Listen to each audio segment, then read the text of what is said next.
Merci de rejoindre nous sur l'antenne pour cette édition. 8 jours après l'accident survenu dans l'est du pays, Ahmed Taleb succombe à ses blessures. Le journaliste reporter d'images a rendu l'âme pendant son évacuation vers la Tunisie à bord d'un avion de Mauritania Airlines ce mercredi matin. L'avion qui transportait le journaliste vers la Tunisie aurait rebroussé chemin après le décès de ce dernier à bord de l'avion. Avant son évacuation, Ahmed avait subi une opération à l'hôpital militaire de Nouakchott. Il est la 3e victime donc de l'accident meurtrier survenu mardi dernier près de Tintin. Le journaliste Cheikh Oumar Ndiaye et Ahmed Ould Abdelaziz, président de la fondation Ar-Rahma, ont perdu la vie sur le coup. Ahmed Taleb qui figurait parmi les 2 blessés graves de cet accident. El Watania présente ses condoléances les plus attristées à la famille éplorée. Le Sénat a approuvé mardi le projet de loi organique abrogant et remplaçant certaines dispositions de la loi organique fixant les procédures de renouvellement partiel régulier du Sénat et la durée de la législature de l'Assemblée nationale.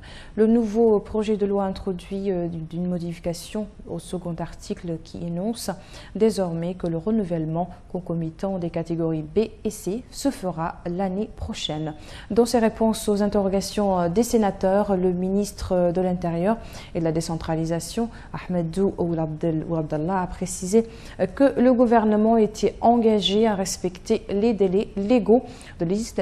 Pour le ministre, le nouveau projet de loi est conforme à la Constitution ayant recueilli les avis des juristes. 2015 tire à sa fin, une année s'écoule, une autre s'annonce, que le peuple mauritanien espère une nouvelle, la rétrospective de l'année 2015 et les perspectives de l'année 2016 plutôt en matière de politique. Explication Adama Aubert à ONU. Une année s'écoule avec tout ce qu'elle comporte d'événements sur la scène politique et les choses en sont toujours au point même.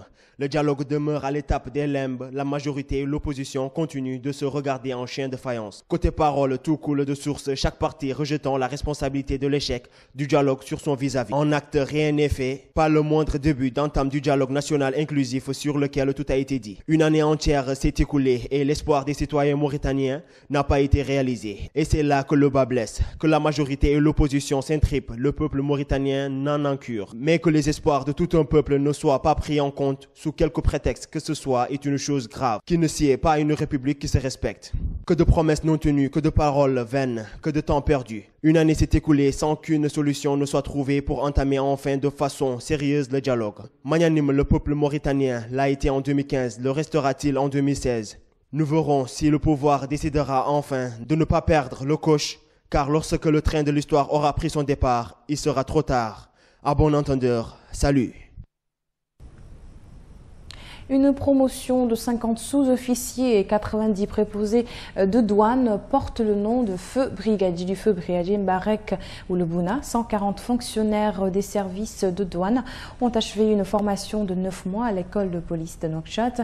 La cérémonie de cette promotion a été présidée mardi à l'école de police par le ministre des Finances en présence du directeur général de la Sûreté nationale et celui des douanes.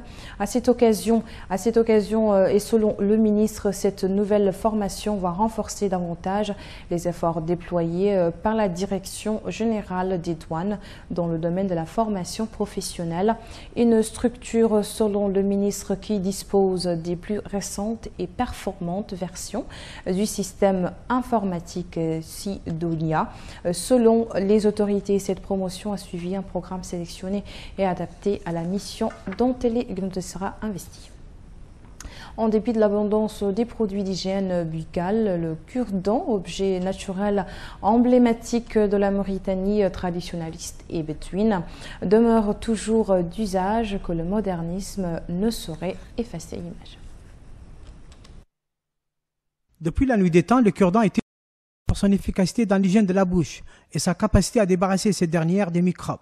En plus, c'est un produit naturel ne contenant aucune substance chimique, ce qui motive principalement le choix de la majorité des Mauritaniens pour ce produit vert à la brousse et à la pâte dentifrice qui, elle, contient des substances chimiques. Le cure-dent est très utile pour l'hygiène buccale. En plus, il n'abîme pas la gencive. C'est le meilleur moyen de garder ses dents propres. Les marchands de cure-dents disent préférer s'adonner à cette activité plutôt que de se laisser déprimer par un chômage endémique sans la moindre issue de s'en sortir ou encore de se laisser happer par la tentation d'activités illicites aux conséquences dramatiques. Toutefois, les multiples tracasseries de la part des autorités et le manque d'attribution de places vertes à l'intention de tous les marchés de produits issus des végétaux sont autant d'obstacles qui menacent leur unique gagne-pain.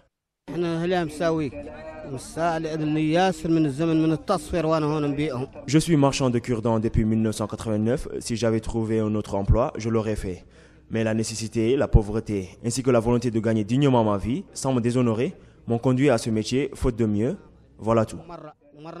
En dépit de l'abondance des produits d'hygiène et de leur diversité, le cure-dent demeure d'usage dans une société mauritanienne encore attachée, on le voit, à son imaginaire collectif. À cet égard, le cure-dent reste un objet de première nécessité qui ne saurait être détrôné par des produits venant d'ailleurs. Voilà l'actualité internationale, c'est tout de suite avec Adama Oberhaun.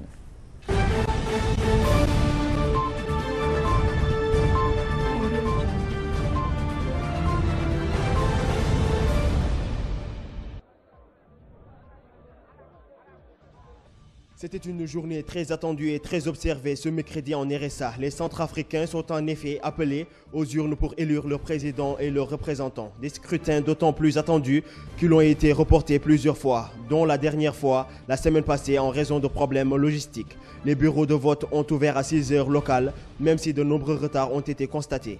La mobilisation des électeurs est en effet très importante à Bangui. Les files d'attente ont commencé à se former tôt ce matin. Des milliers d'électeurs qui souvent sont arrivés dès l'ouverture des bureaux à 6 heures. Trop tôt, souvent puisque les opérations ont commencé avec du retard en raison des problèmes d'organisation.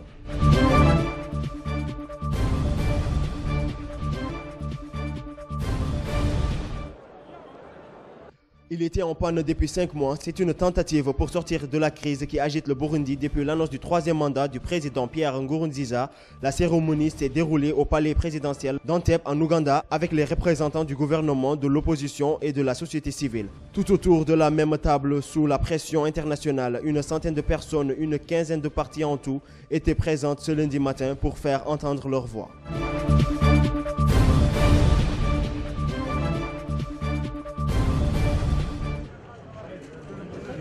Au moins 26 personnes ont été tuées et des dizaines de blessés mardi lorsqu'un kamikaze taliban portant une bombe a foncé en moto sur les bureaux d'un organisme à Mardan, dans le nord-ouest du Pakistan, ont indiqué des responsables. Cette attaque montre que les talibans pakistanais ont toujours la capacité de mener des attaques d'ampleur en début d'une offensive militaire majeure en cours contre leur fief qui a entamé la capitale d'action selon les experts.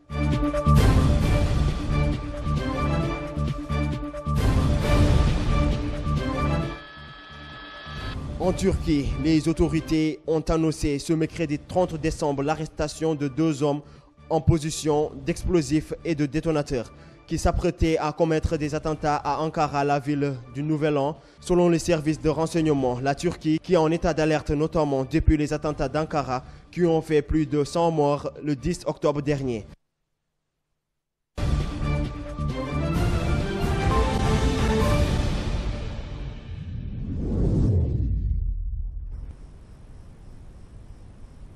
Ce journal prend fin. Retour sur les titres à la une avant de se quitter. Donc d'aujourd'hui, le journaliste Ahmed Taleb, 3e victime du tragique accident de Tintin, succombe à ses blessures pendant son évacuation. Dans l'actualité en Afrique et ailleurs, en bref, nous avons fait un tour en RCA avec les élections très attendues, le dialogue inter-burundais dans le nord-ouest pakistanais et en Turquie, la menace terroriste.